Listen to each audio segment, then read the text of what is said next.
Assalamualaikum warahmatullahi wabarakatuh. Selamat sore para sahabatku. Nah, kembali lagi di channel saya Pojok Kampung, channelnya orang-orang pinggiran ya. Nah, sekali lagi jangan lupa di subscribe dulu channel saya. Nah, inilah yang ditunggu-tunggu para petani porang, khususnya petani porang Jawa Timur. Inilah ciri-ciri tanaman porang yang sudah mulai mati ataupun dorman. Ini bukan karena terkena tiupan angin puting beliung maupun penyakit ya. Ini memang siklusnya tanaman porang itu seperti ini. Dia di bulan-bulan 3 akhir dan 4 itu sudah mulai dorman. Itu khususnya di Pulau Jawa. Nggak tahu kalau di luar Jawa mungkin ada yang belum dorman ataupun udah dorman duluan. Itu saya kurang tahu.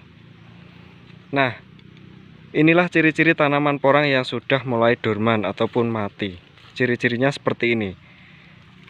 Daun ataupun batang itu sudah mulai layu. Dia relatif condong semua karena menunjukkan nutrisi yang berada di daun dan batang itu sudah mulai melorot ke bawah ataupun ke umbinya.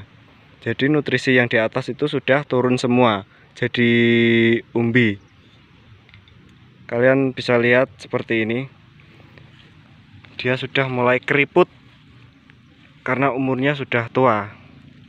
Ini adalah contoh yang sudah mulai dorman. Nah, ini contohnya seperti ini. Dia lama kelamaan akan keriput. Ini bukan karena penyakit ya. Ini memang benar-benar usia tanaman porang itu memang segini, nggak panjang lagi. Dia mulai tumbuh itu bulan 12 awal musim hujan, dan dia diakhiri dorman di bulan 4, rata-rata bulan 4, nanti bulan April ya. Nah, karena nutrisi yang ada di batang dan daun itu sudah menuju ke katak dan umbi, makanya dia sudah layu seperti ini. Nah, usahakan kalau kalian panen katak itu jangan kalian potes ya. Ini tidak boleh dipotes, nanti kualitasnya kurang baik. Karena tanaman porang yang baik itu berasal dari katak yang sudah memang benar-benar ini jatuh sendiri, tidak ada paksaan untuk pengambilan ya. Ini memang benar-benar jatuh sendiri. Kalau kita potes itu kemungkinan besar dia nggak nyampe musim hujan selanjutnya. Dia akan busuk menjadi kompos itu. Nah, yang besar juga sudah mulai keriput. Batangnya seperti ini. Nah, bagi teman-teman yang ingin memanen porangnya, itu dianjurkan memakai tanda supaya ini tidak kehilangan jejak ya. Kalau ini enggak kalian kasih tanda, ini batangnya ini mudah busuk. Nanti ini perkiraan 2 minggu lagi dia udah busuk, ini enggak kelihatan. Jadi kalian kalau ingin memanen umbinya, usahakan ini dikasih tanda rafia. Ini supaya memudahkan kita untuk memanen, tidak kehilangan jejak. Beda lagi kalau tanaman porang yang memakai bedengan ataupun gulutan di mulsa, itu sudah beda. Kalau itu nggak perlu tanda juga tetap kelihatan karena gulutannya tetap. Kalau seperti ini tanamnya nggak beraturan, memang ini tanamnya nggak beraturan ya. Ini di lahan hutan, lahannya agak miring-miring seperti ini, susah kalau kita pakai gulutan ataupun gundukan. Karena kalau kita guluti itu kebanyakan terbawa arus air hujan, itu hilang semua. Istilah Jawanya kodes. Nah, jadi ini nggak pakai gulutan, bebas tanamnya. Yang penting tanam, dipupuk, dipanen. Tapi untuk kualitas jangan diragukan lagi. Kalau kualitas kita bisa saingan Soalnya ini juga memang benar-benar dipupuk dan dirawat. Nah, ini ciri-cirinya seperti ini. Ini di bawah naungan pohon mauni dan jati.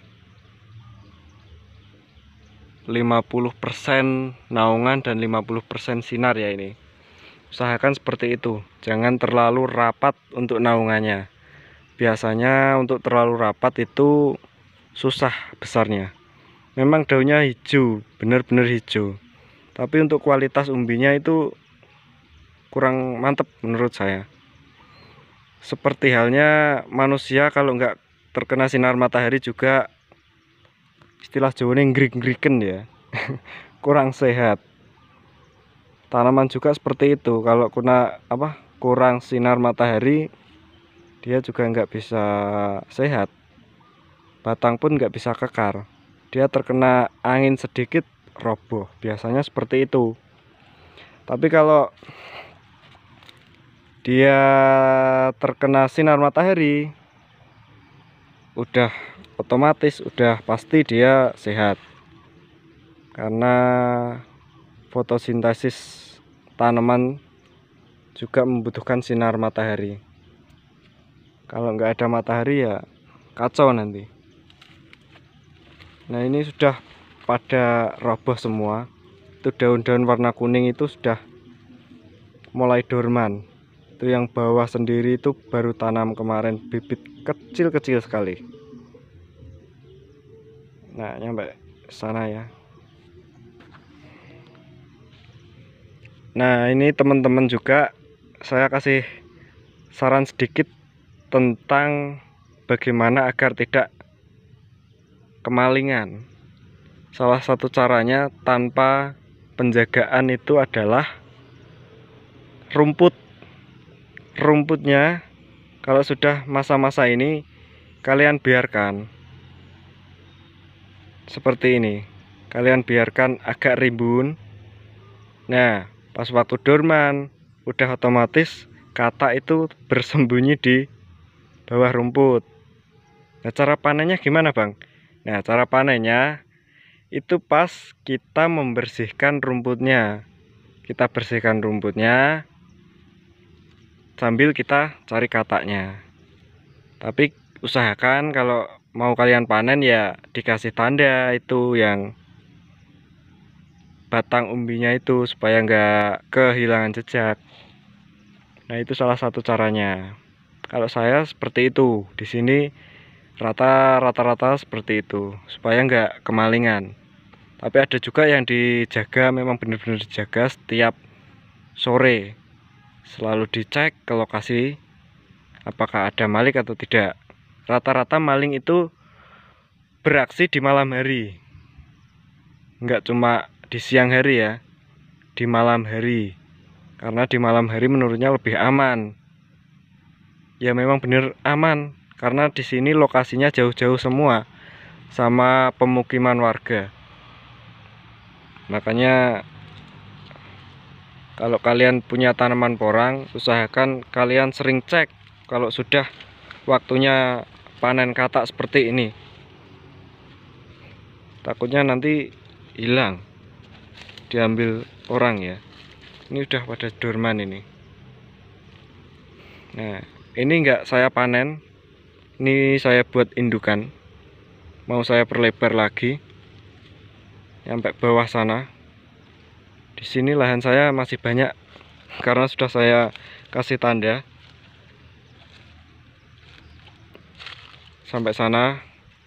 Itu bawah jati-jati itu juga mau saya bersihkan nanti musim kemarau, dan musim selanjutnya baru kita tanam bibit yang dari ini kita tanam.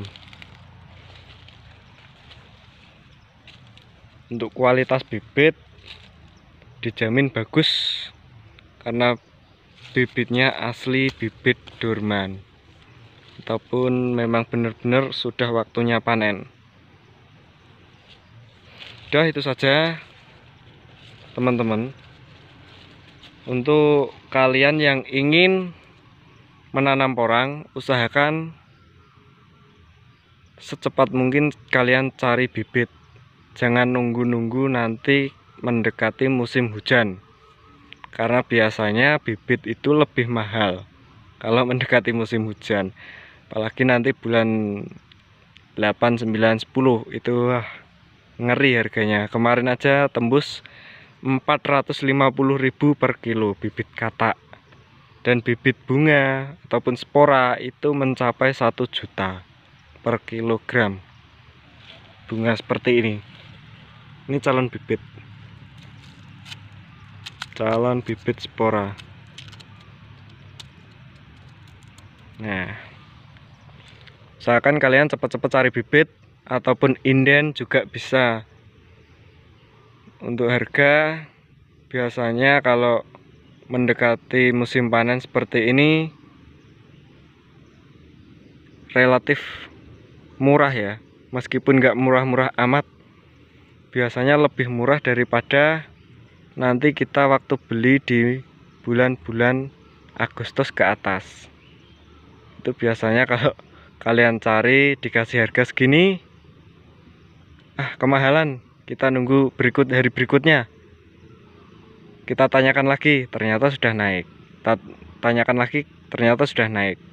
Nah, dan akhirnya kita nggak jadi tanam karena kemahalan bibit.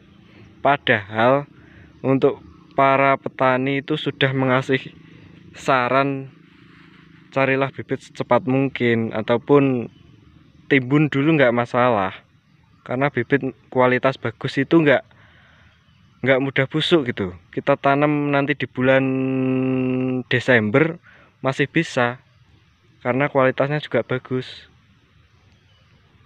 Nah, kalau kalian pengen tanam ya kalian cari dulu bibitnya. Bibit di musim-musim seperti ini itu relatif rendah, relatif murah ya. Meskipun sekarang harganya belum ditentukan, soalnya belum